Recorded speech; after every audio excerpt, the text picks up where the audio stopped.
The rain hadn't stopped since morning, thick sheets hammering the windows like fate pounding warnings into the world. Chioma tightened her grip on the steering wheel, eyes darting between the road and her rearview mirror where her son Tochi dozed off. "We'll be home soon," she had whispered, her heart still fluttering with excitement after the surprise she had pulled off for Jide's birthday. She had taken her last savings to buy him the custom wristwatch he had admired online, an extravagant gift, yes, but love, she believed, was best spoken through sacrifices. But fate, that cruel architect, had other plans. A trailer, brakes failed, came careening from the right. The screech. The crunch. Darkness. And when Chioma opened her eyes again, her world had changed forever. She couldn't feel her legs. The doctor's words had been heavy as cement blocks, spinal damage. "You may never walk again." But even heavier was Jide's silence. No tears. No comfort. Only a stiff nod as if her paralysis had confirmed some ugly prophecy he'd been waiting for. By the third week, Jide had stopped visiting the hospital. When Chioma called him, his replies were curt, distracted. "I'm busy," he had muttered one evening, background noise hinting he wasn't alone. When she was finally discharged, wheelchair-bound and emotionally raw, Jide stood at the door of their Lekki apartment, arms folded. "This is not the life I signed up for," he said coldly. "You were supposed to be my queen, not this." He refused to help her up the stairs. Refused to acknowledge the limp figure of their son clutching her bag behind her. That night, he gave her an ultimatum: "Leave or I call security." She laughed bitterly, thinking it was a joke, until she saw her suitcase and Tochi's school bag flung into the rain-soaked street. With no money, no dignity, and no roof, Chioma wheeled herself away as Tochi pushed beside her, both soaked and shivering. The street swallowed them, but something deeper swallowed her: rage. Silent. Cold. Brewing. The cold Lagos night whispered more cruelty than the slap of the rain. Chioma's hands were numb on the wheels of her rusted chair, her clothes soaked and clinging like regret. Tochi, barely 10, tried to stay brave, but his tiny arms trembled as he clutched a torn umbrella over them. "Mommy, are we going to sleep outside?" he asked, his voice too calm for a boy witnessing his first taste of rejection. Chioma bit her lip to silence the cry building inside. How did they get here, from celebrating a birthday to crawling through puddles for shelter? Their first stop was her old friend Nkechi in Surulere. They had laughed over jollof rice together once, but tonight, when she opened the door, Nkechi's smile died. "Ah, Chioma? You day okay?" She glanced at the wheelchair like it was a curse. Chioma explained everything. Nkechi clicked her tongue and mumbled, "My landlord no day like visitors way no get work." Before Chioma could respond, Nkechi shut the door, whispering, "Sorry make una no vex." The door slammed. Shame burned through her spine hotter than the accident ever had. They wandered until a drunken Okada man led them to an old mechanic's shed behind a fueling station. "Dem dey use and keep spare parts but nobody dey there now," he grunted. It wasn't a home, it was a grave for broken metal and oily rags, but it had a roof. Tochi curled up on a pile of tires, coughing softly. Chioma tried not to panic. She wrapped him in her soaked scarf and whispered lullabies she barely remembered. Her body ached. Her dignity bled. But she didn't cry. She stared at the wooden ceiling, thinking of Jide's eyes when he last looked at her, not with pity, but with contempt. The woman who once cooked for him in silk wrappers was now shivering beside a boy, in a room that reeked of diesel and rats. As the night thickened, so did Tochi's cough. It grew hoarser, deeper. Around 3 a.m., he coughed so hard he vomited. Then came the blood. A sharp red streak on the oily ground. Chioma screamed, not from pain, but from a helpless rage that could light the whole city on fire. She pulled him close and looked to the sky. "God, if you're watching, say something, please," she whispered. The only answer was thunder. And Tochi's body going limp against her lap. "Help! Somebody help my son!" Chioma's voice cracked as she screamed into the darkness, her arms trembling from the weight of Tochi's fevered body. She wheeled frantically through the muddy alleyways behind the fueling station, her arms soaked with sweat and rain, her hands blistering as she tried to navigate the pothole-ridden path. The few passers-by she begged to stop either looked away or crossed the road.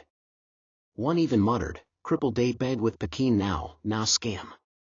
Her lips quivered as she whispered prayers she hadn't said in years, unsure if she was more afraid of Tochi dying or of losing what was left of her sanity.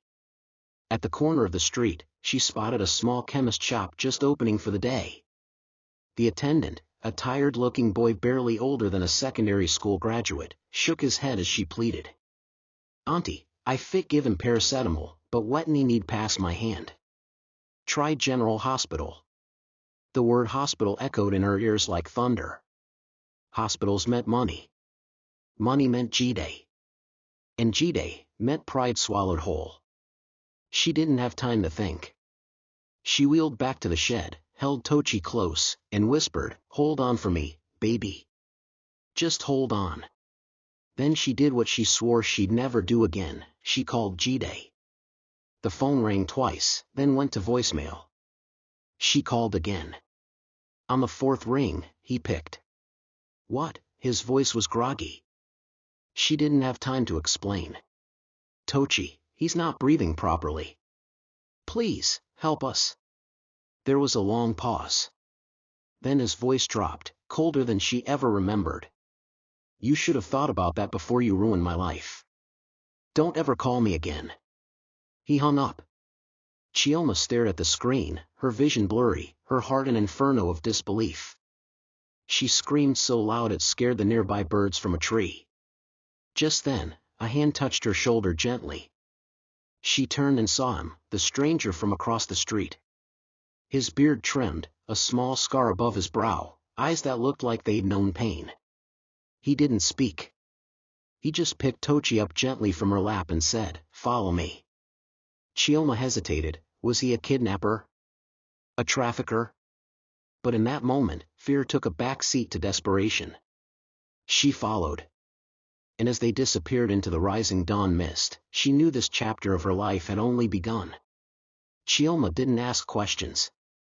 She simply wheeled after the stranger, rain dripping down her forehead, heart pounding like church drums.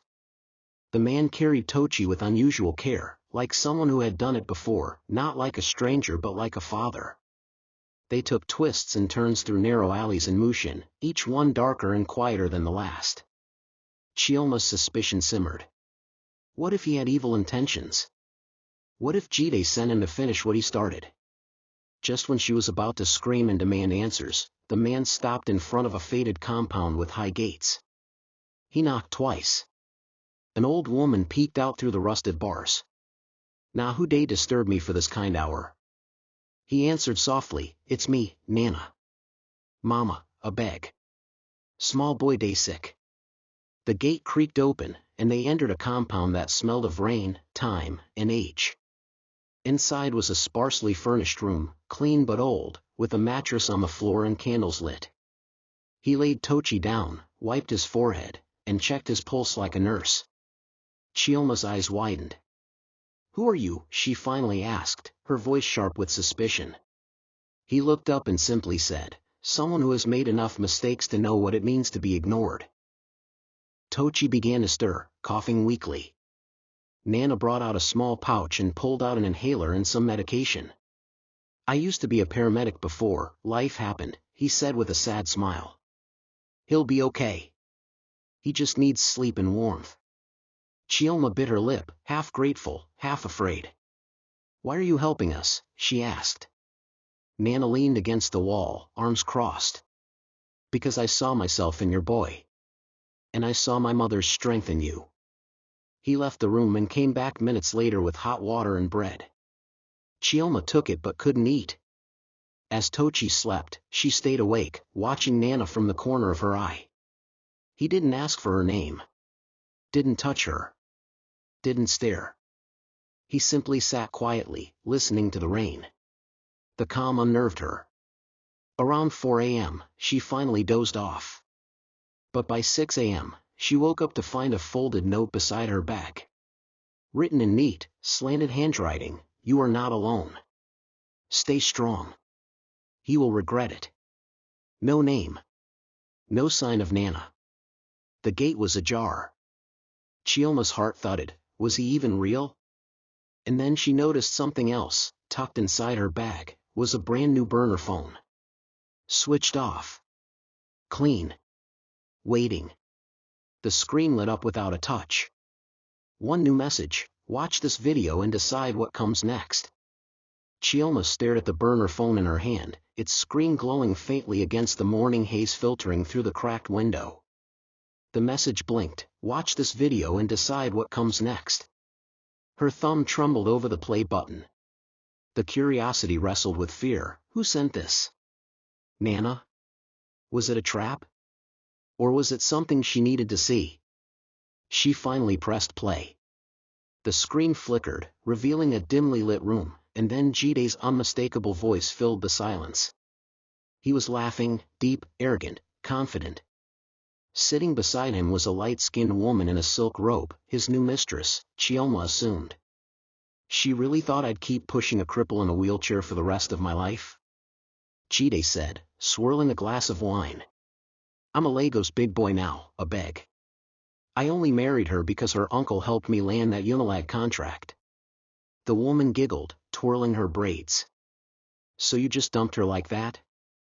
Jide shrugged. She's just baggage now. Emotional and physical. Chiyoma dropped the phone. The weight of his words choked the air from her lungs. It wasn't just the divorce. It was betrayal with intentional cruelty. The man she gave everything had weaponized her suffering. And now, the world needed to hear it. But before revenge, there was something more urgent: Tochi's health. His fever had returned, and this time, he was delirious. He mumbled in his sleep, tossing violently. Chiyoma knew the paracetamol wasn't enough. She wrapped him in an old Ankara wrapper and wheeled herself out of the compound with him cradled on her lap. Her plan? Beg. Plead. Do anything. The closest hospital was overrun and demanded N50,000 before treatment. We don't do charity here, the receptionist said flatly. Desperation made Chiyoma start screaming in the lobby, drawing a crowd. My son is dying. Someone help me. Nurses looked away. One security man even tried to push her out. But then, just as her screams reached a crescendo, a soft voice cut through the noise. She's with me, said a nurse in green scrubs, no older than 23. Her ID tag read Adizu. She pulled Chiyoma and Tochi into a side room, locked the door, and whispered, they'll fire me if they know. But I'm not watching a child die because of greed. She set up a drip, checked Tochi's vitals, and gave him antibiotics. Stay here. I'll lie that it's for another patient. Chiyoma could barely breathe. For the first time since the accident, someone had shown mercy. As she watched Adi's work, a quiet resolve bloomed in her heart. She wouldn't just survive this. She'd bury Jide's name in disgrace. And then, her phone buzzed again. New message: Jide's wedding is tomorrow, want a front row seat? The sun blazed above Lagos like judgment itself on the day Jide remarried. Chiyoma sat in silence, clutching the burner phone as she stared through the tinted window of a taxi that had stopped across the street from the prestigious wedding venue, the White Pearl Event Center. Adiz had called in a favor with her uncle, a Kiki driver who owed her, and the young nurse even managed to buy Chiyoma a simple, elegant wrapper to replace her worn clothes. You're not going there to beg, Adiz had whispered, brushing Chiyoma's shoulders, you're going to remember who you are. Chiyoma's heart thumped as she wheeled herself across the road toward the Golden Gate. She didn't need to enter, no, just being close enough to see it all was enough. She settled by the side of the hall where flower-decorated fences provided a partial view of the open space. She could see him, Jide, in a gold agbada, flashing smiles like a conquering king. The new bride was tall, loud, glamorous. They posed for photos with celebrities and politicians. No one cared that the woman who once nursed him through malaria, hunger, and ambition sat watching from behind the fences like a discarded doll. Chiyoma reached for the phone, her thumb hovering over the video clip of Jide mocking her in that private moment. the urge to upload it right then burned through her chest. But no, something inside told her to wait. Let him rise high enough before the fall. The crowd cheered as Jide popped champagne, holding hands with the woman who had replaced a decade of loyalty with glitz. Chiyoma's grip on the phone tightened.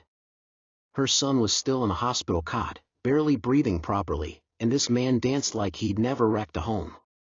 Then a shadow fell over her. She looked up and froze. It was him, Nana. No fanfare. No noise. Just his calm, steady presence, like he'd known she would be there. "You're stronger than you think," he said, handing her a new SIM card. "This line can't be traced. Use it wisely. And don't post that video yet. You need a bigger stage." Chiyoma stared at the small chip, then at the phone. Nana continued, "When the time is right, I'll send the audience." Then he nodded once and disappeared into the crowd. Confused, stunned, and still shaking, Chiyoma wheeled herself back into the shadows. Just before she left, a woman in Gelly walked past her and whispered, "You know Daywatch News? One of Jide's ex-business partners just got arrested for fraud." The storm was coming. Chiyoma felt it. And this time, she would not just watch. She would command the thunder. Back in the dim room beside the small clinic, Chiyoma watched Tochi sleep, his breathing steadier now, thanks to Adi's kindness. But her own breath came in sharp, uneven waves. The burner phone buzzed again. A message. A single link. A different video. She hesitated only for a second before pressing play. The screen filled with shaky footage taken at a bar, years ago, judging by Jide's haircut. He was drunk, surrounded by two men who appeared to be his former business partners. One of them asked mockingly, "How you get that Unilag housing deal?" Jide smirked, leaned forward, and dropped a bombshell. "Not Chiyoma's uncle, that retired colonel, pulled strings. I just sweet-talked the girl until she begged him to help me." He sipped his drink and added, "When I blow, I go find woman way fit follow me climb, not one way day drag leg for back." The video ended. But Chiyoma wasn't shocked. No, not anymore. She felt something deeper than betrayal, clarity. Jide hadn't changed after the accident. He had always been this man. The one who used her heart as a ladder and kicked it away once he reached the top. Her tears didn't come. Not this time. Instead, she smiled faintly. The kind of smile you see on a woman who's already buried you in her mind. She copied the video onto the SIM Nana had given her and hid it behind an anonymous file folder. Her next move needed timing. And someone who knew how to make stories explode. She thought of Adi's but didn't want to drag the girl into a war. Then she remembered a name from the past, Alisa. Her ex-roommate, now a freelance editor for one of Lego's fastest-growing gossip blogs. The two hadn't spoken in years, not since Chiyoma got married and lost touch with everyone. But she still remembered the old number. She dialed. "Hello," the familiar voice said. "Ali," she replied. "It's Chiyoma. I have a video. You'll want to see it." Alice's voice sharpened. "Is this about Jide the contractor?" Silence. "Yes," Chiyoma said. "And I'm not done. I just need two things. An anonymous upload and a loud fall." Alisa laughed low. "Send it. I'll handle the noise." Chiyoma hung up and looked out the window. The city buzzed as usual. But she knew it was about to stop and look back. And Jide? He'd hear the silence first. Then the shattering. Then the storm. She turned back to Tochi, who stirred weakly and whispered, "Mummy. I had a dream. Daddy was crying in the street." Chiyoma tucked him tighter in the blanket and whispered, "Good. Let him cry." 3 days after the video was sent to Alisa, Chiyoma woke to the sound of her name being whispered at the clinic gate. It was Alisa herself, standing in oversized sunglasses and jeans, holding a brown envelope. "It's done," she said, her voice sharp with triumph. "The blogs are eating it up. Your husband's words are all over Twitter and Facebook. They're calling him the Lagos ladder climber. Chioma opened the envelope. Inside were printed screenshots of headlines: betrayal in a wheelchair, wife exposes husband's rise through deceit. Viral video shows contractor mocking crippled wife. The comments were savage. Some mocked, others rallied. But Jide's carefully curated image was unraveling, and that was just the beginning. "I know someone else who would want to talk to you," Alisa said. "A man Jide betrayed long ago. Chief Maduka. That Unilag contract? Jide double-crossed him too." The name hit Chioma like a forgotten drumbeat. She remembered him vaguely, a dignified man in Agbada who once gifted her a prayer book at their wedding. He lives in Bagada now. Almost blind. But he remembers, Alisa added. Chioma knew what she had to do. If Jide was going to feel pain, it would be layered, public, personal, and powerful. The next day, Chioma met Chief Maduka in a modest bungalow tucked behind a fruit market. His eyes were faded with age, but his voice was still strong. "So, you're the woman Jide sacrificed?" he asked, sitting with a wooden cane by his side. Chioma nodded. "He used me. Lied to me. And discarded me when I could no longer serve him." Chief Maduka chuckled grimly. "Welcome to the club." Over the next hour, he told her how Jide had promised him returns on the Unilag hostel project, only to cut him out of the deal once the government disbursed funds. "I kept quiet because I didn't want to seem like an old fool," the chief said. "But I've watched him rise. Like a building with no foundation." Then his tone changed. "What do you want, Chioma?" he asked. "Justice or revenge?" She looked him dead in the eye. "Both." Chief Maduka nodded and pulled a dusty drawer open. Inside were documents, property filings, vendor lists, shady receipts. "Jide owns nothing directly. But through proxies. I know them. If you want to bury him, you need to become what he fears." He slid a document toward her, a silent partner agreement that would make her a hidden investor in one of Jide's rival companies. "You'll own part of the storm that brings him down," the old man said. "Sign it, and the game begins." Chioma stared at the paper, her hand hovering. One move could change everything. But once she signed, there was no turning back. Chioma signed the document. Her hands didn't shake. Her eyes didn't blink. The pen felt heavier than steel, but this wasn't just ink, it was justice being written in silence. With the stroke of a pen, she became a silent shareholder in Black Anchor Ventures, one of Jide's biggest competitors in real estate logistics, a company he had tried to sabotage 2 years earlier but failed. Chief Maduka smiled faintly. "He has no idea you now own the floor under his feet." Over the next few weeks, Chioma moved like a shadow. Through Chief's network, she began quietly acquiring small stakes in firms tied to Jide's suppliers, cutting into his distribution chain from the inside. No announcements. No headlines. But in boardrooms, her name, listed only as C.O. Holdings, began showing up on contracts. Meanwhile, Alisa released a second clip, shorter, sharper, Jide boasting about how the mistress he married was only good for PR and Instagram. This time, the video hit harder. Wedding blogs picked it up. Social media exploded. By the end of the day, hashtags like #Jide the user and #from wife to weapon trended in Nigeria. And yet, Jide still didn't know who was behind it. That was the point. In his office on the 8th floor of Lush Edge Towers, Jide kicked over a leather chair, eyes bloodshot. "Find out who leaked it," he barked at his assistant. His calls to bloggers were met with cold silence. Even his mistress, now wife, had locked herself in their Banana Island apartment. She had seen the video. She had read the comments. And she didn't like how many people whispered that she was next. At the same time, Chioma, now earning passive income from her investments, started a modest food distribution outlet near one of Jide's offices. Not to make money, but to watch. To listen. Word on the street was his contractors were beginning to pull out. One major deal with a foreign investor collapsed quietly. His reputation was cracking. One morning, Chioma rolled into her shop and found a small group of women whispering. "I hear say his new wife dey pack comet," one said. "Dem say she see something for his email, something bad." That evening, Chioma received a call from a strange number.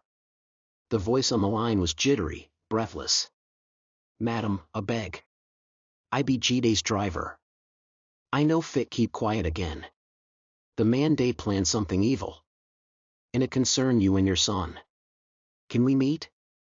Chioma sat across from the trembling man in the back of a Mayu-turned barbershop in Alupaju, her eyes locked on his every movement. The driver, Emeka, wore the uniform of silence, his words heavy with fear. "Madam, I no dey loyal to Oga again. That man no get heart," he began, glancing around as though Jide might burst through the walls. He pulled out a small flash drive and slid it to her. "This one now recording from the car camera last week. Him and Madam, his new wife, dem dey argue." Chioma plugged it into the burner phone. The audio crackled to life. The mistress' voice rang sharp and accusing. "So you used me too? Just like her?" Jide replied coldly, "You were convenient. Don't act surprised. You knew what it was." A pause. Then the unmistakable sound of a slap, followed by glass shattering. Emeka shook his head. "Since that day, Madam dey mad. She dey drink anyhow. I even catch her dey cry inside car like Pekin." Chioma leaned back, the pieces fitting into place. The woman who stole her marriage was now facing the very monster she helped unleash. But she wasn't satisfied. "He's desperate now. That makes him dangerous," Chioma muttered. "And dangerous men do foolish things." Later that evening, Nana returned. Quiet as always. But this time, his expression was grimmer. "He's broke, Chioma," he said. "But he doesn't know how to live like a broke man. And broke men in power, they become wolves." Chioma looked over the latest news. 3 of Jide's shell companies had been flagged in a banking fraud investigation. The press was circling, but no one had connected the dots yet. She picked up the flash drive and smiled. "Let's connect them for them." With Nana's help, who was more than just a stranger now, but a low-key cyber expert, Chioma created a timed info drop plan. First, anonymous leaks of Jide's business fraud to small financial blogs. Then, audio clips of his mistreatment of both wives scheduled to hit lifestyle pages. Then a damning overlap, both stories released to a national radio show by Alice's contacts. Each drop was set to trigger a digital explosion. But the real twist came a day later. Chioma received an envelope delivered by courier. Inside? A cease and desist letter, in a single photo. Tochi walking to school. The note scribbled on the back read, "Stop digging, or your son disappears." Her blood froze. Jide had crossed the final line. Chioma sat in the small room behind her shop, her fingers clenching the photo like it was a trigger. Tochi's school uniform was unmistakable. The backdrop was the gate of the very building she had chosen because it was supposed to be quiet and safe. Now, safety was a joke. "He's not just angry," she whispered to Nana, who stood across from her. "He's terrified. That's why he's threatening a child." Nana's face tightened. "This ends now, Chioma. No more hiding. We move." The plan shifted immediately. First, Tochi was relocated. Adiz helped arrange discreet accommodation for him and her aunt in Baidagri, far from Jide's radar. Second, Chioma finally filed an anonymous security alert through a lawyer associated with Chief Maduka, someone who still had pull in government circles. The report didn't name her, but it hinted strongly at the contractor's growing instability. Third, and most powerful, Chioma went to visit an old supplier of Jide's who had been quietly cut off from his network months earlier. His name was Alhaji Musa, a no-nonsense northern businessman with scores to settle. "I don't know who you are," Alhaji said. "But if you're here to finish Jide Okafor, I'm listening." Chioma laid out everything, slowly, carefully. She showed him documents from Chief Maduka, explained her silent shares in multiple networks, and then handed him the recorded threats. Al-Haji Musa smiled grimly. I've lost contracts because of that boy. If you want to cut off his oxygen, you've come to the right man. That week, Al-Haji rerouted his supplies to Black Anchor Ventures, the very company where Chioma was now part owner. As the ripple spread, Jide's core structure began to rot from within. His project deadlines missed, his raw material partners pulling out, and his public perception worsening by the hour. Then came the final nail, Chioma's quiet acquisition of an administrative building Jide used as a ghost office for laundering funds. She didn't buy it outright, she partnered through a proxy investor working with Chief Maduka. By the time Jide discovered what had happened, eviction letters had been issued to his team. The building's changing hands, the new landlord said with a smirk. Ownership transferred last week. Jide screamed down the hallway, to who? The landlord flipped the document around. Signed at the bottom was, Chioma Okafor. That night, Chioma received a call from a lawyer. Your ex-husband is filing for custody of Tochi. He says you're mentally unstable and financially unfit. We go to court in 14 days.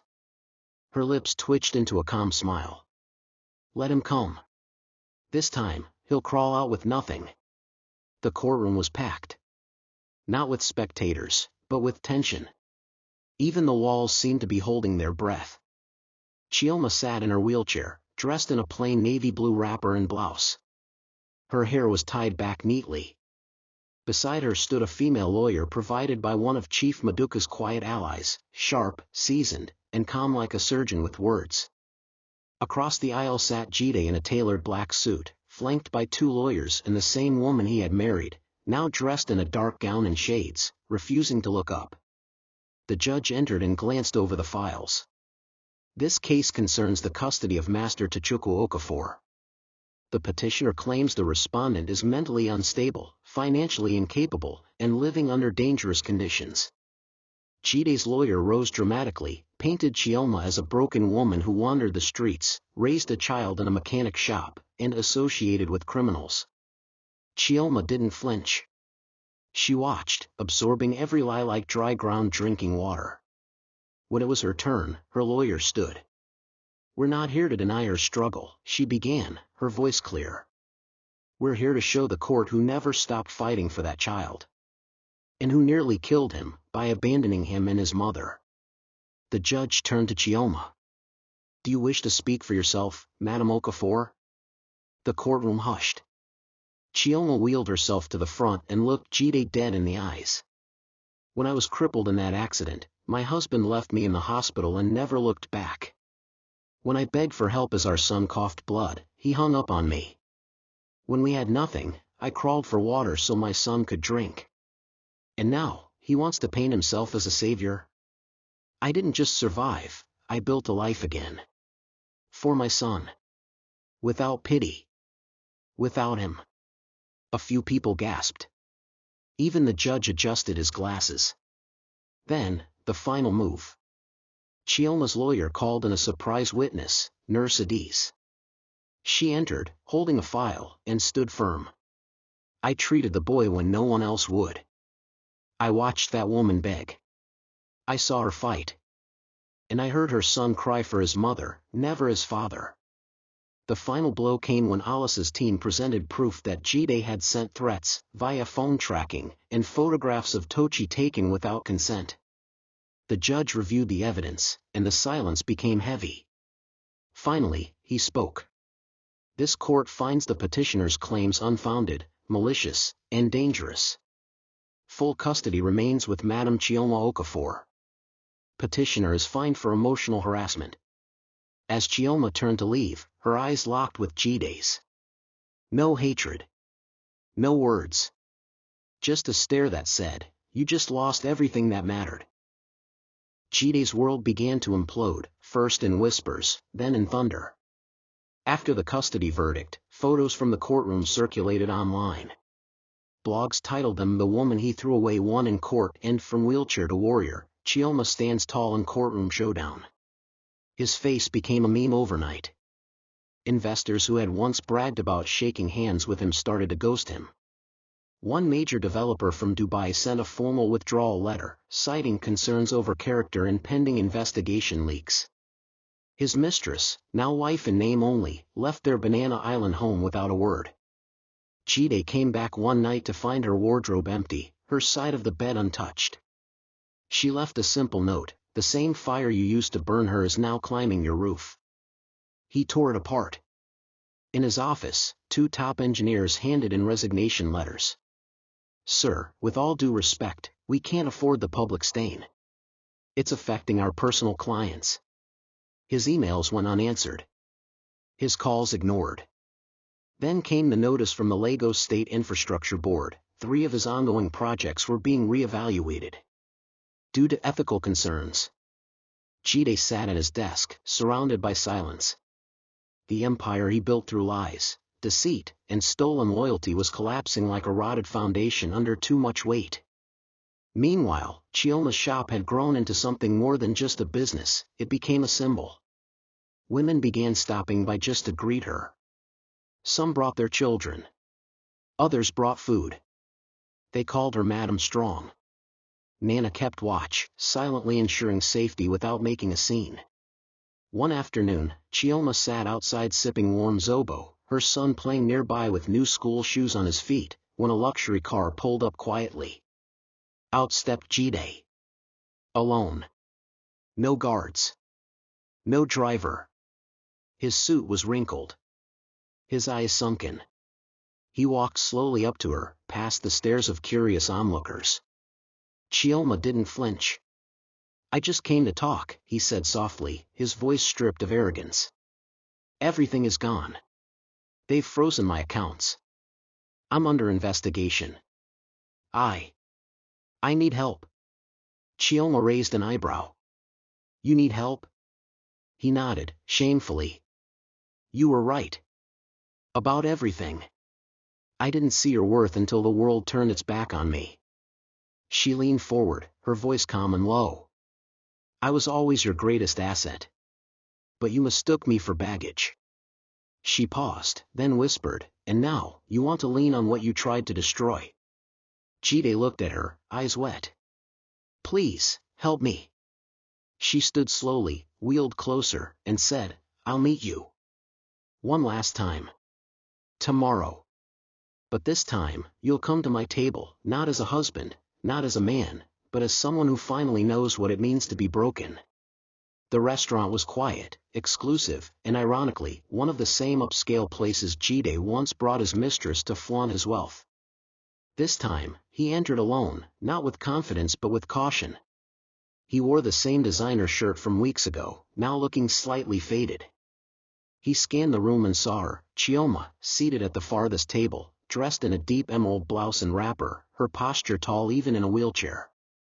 She didn't wave. She didn't smile. She simply stared as he approached and sat across from her. "You asked to speak," she said, tone as still as stone. Jide cleared his throat, but the words didn't come easily. "Chiyoma. I came to apologize. For everything. I was blind. I thought success meant leaving behind anything that didn't shine." She didn't blink. He continued, "I didn't realize you were the one holding me up all along. You gave me connections, belief, family, and I threw it all away." For a brief moment, silence settled between them like fog.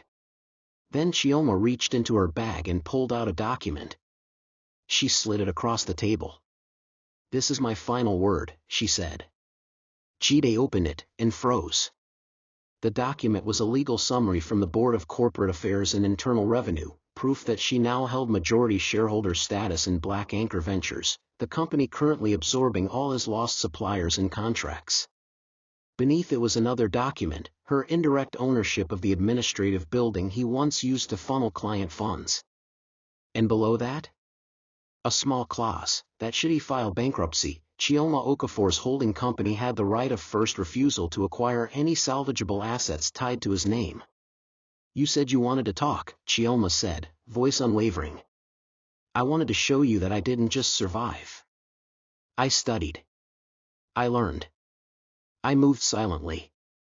And I now sit on a table you can't flip. Jide's lips trembled. You're not doing this for revenge? She smiled faintly. This isn't revenge. It's recognition. You tossed me away like I was nothing. Now, even your signature can't enter rooms without passing through me. He lowered his eyes. So what now? She leaned closer. You'll sign over the remaining shares of Lush Edge to my firm. In exchange, I won't drag you to EFCC with the final evidence. You get to disappear quietly. Jide stared at the table, broken. And as Chioma wheeled out, the restaurant fell back into silence, leaving behind a man finally sitting in the ruins he built with pride. A year had passed. The sun rose quietly over Lagos, spilling light into the newly built office space of CO Holdings, a name now whispered in high-level boardrooms across Nigeria. Chioma stood at the center of it all, not physically, but powerfully. Her photograph graced the front page of a well-respected business magazine, though she never granted a single interview. From abandoned to apex, the headline read. Yet she refused to frame it. She said the only frame she needed was her son's laughter echoing through their new home in Lekki Phase 1. No palace, but clean. Peaceful. Hers. That morning, as Tochi pulled on his socks for school, he asked, Mummy, can I invite Nana to my award day? Chioma smiled. Of course, my love. He helped us in ways you'll understand one day. The doorbell rang. It was Adiz with fresh fruit and warm hugs. The circle of loyalty had closed, tight and true. On Chioma's wall was a small, handwritten note that Nana once left behind. Quiet queens build thrones where noise once lived. She read it every day before she wheeled into her new life. Not to remember the pain, but to honor how far she had risen above it. Across town, in a dim guest house near Ojalegba, Jide sat on a wooden bench in front of a cracked mirror. No staff.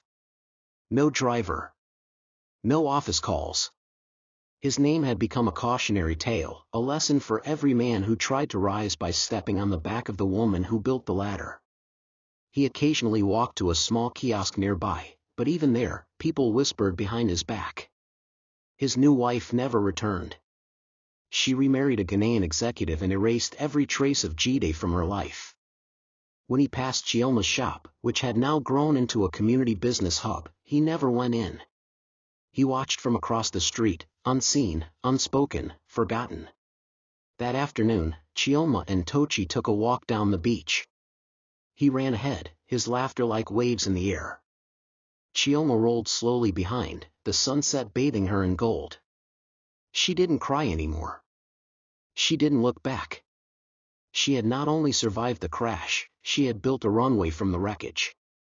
As they reached the water's edge, Tochi turned and shouted, Mummy, you're coming, right? She smiled wide and said, I've never stopped moving forward. Then she rolled into the wind, slow, proud, and undefeated. Thanks for watching. Don't forget to like and subscribe and put on post notifications.